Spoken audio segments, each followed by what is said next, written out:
তোদের এখনো কি জ্ঞান হলো না? বলে আবার কি বলছো তুমি? বলি কি বলছিস বুঝতে পারছিস না? কি করছিস? একেবারে তোরা কচি খুকি, গৃহকর্ম কিচ্ছু জানিস না, পরস্পর্য ভালো হচ্ছে না। তাহলে তুমি আমাদের শিখিয়ে দাও না। জানিস না যখন আমি শিখিয়ে দিচ্ছি, দেখ আমি যেমন করে মানবন করবো তোরা ঠিক তেমনি হবে শিখবি। কেমন? তিনবেলাই তাই হবে।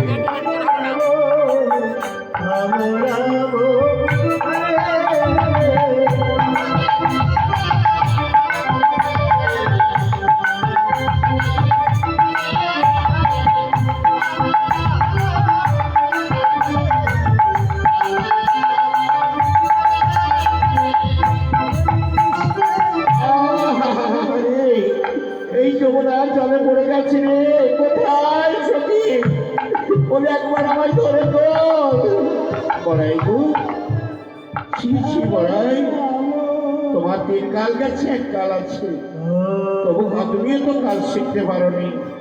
এই কি বলছিস? বলে আমি কাল জানি না। বলি জানো, আমি কলস বর্জন করতে করতে যমুনার জলে পড়ে গেলে কেন বলো? বলি সে নাই পড়েছি, তাই বলে কি কাল জানি না আমি? বড়াই হয়েছে গো, বেশ খুব হয়েছে। তাহলে শোনো, কলস বর্জন তখন আমাদের হয়ে গেছে, তাহলে চলো আমরা যমুনায় নেমে স্নান করি। সাঁতার কাটতে হবে কিন্তু বড়াই। বলি না না না না না, সাঁতার কাটতে আমি পারবো না। বলি তাহলে কি স্নান করবে না? হ্যাঁ বলি করবো। সত্যি কোনো দেখতে কিছু বলিনি তোদের। আমি নদীর কূলে বসছি, তোরা কলসে কলসে জল তুলে স্নান করিয়ে দিবি। হ্যাঁ ভাই বলে তুমি আমাদের সঙ্গের সাথী, তা দেবো না কেন বলো? বেশ বেশ, তুমি যমুনার কূলে বসো, আমরা সবাই মিলে সবাই কলসে জল তুলে স্নান করিয়ে দিচ্ছি।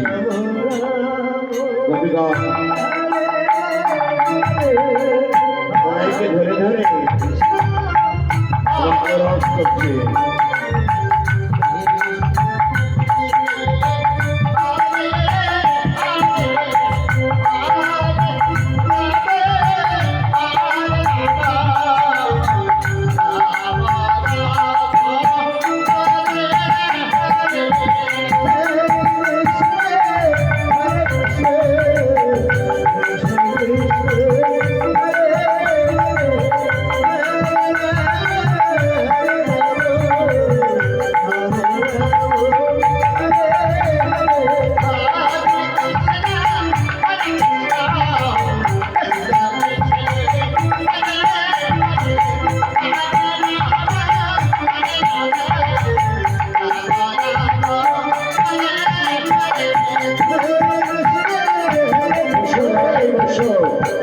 কলসে কলসে জল তুলে স্নান করিয়ে দিই।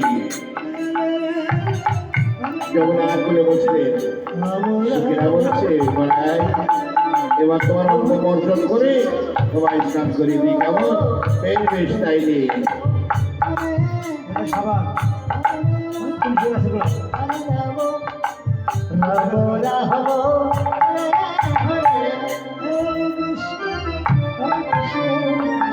Krishna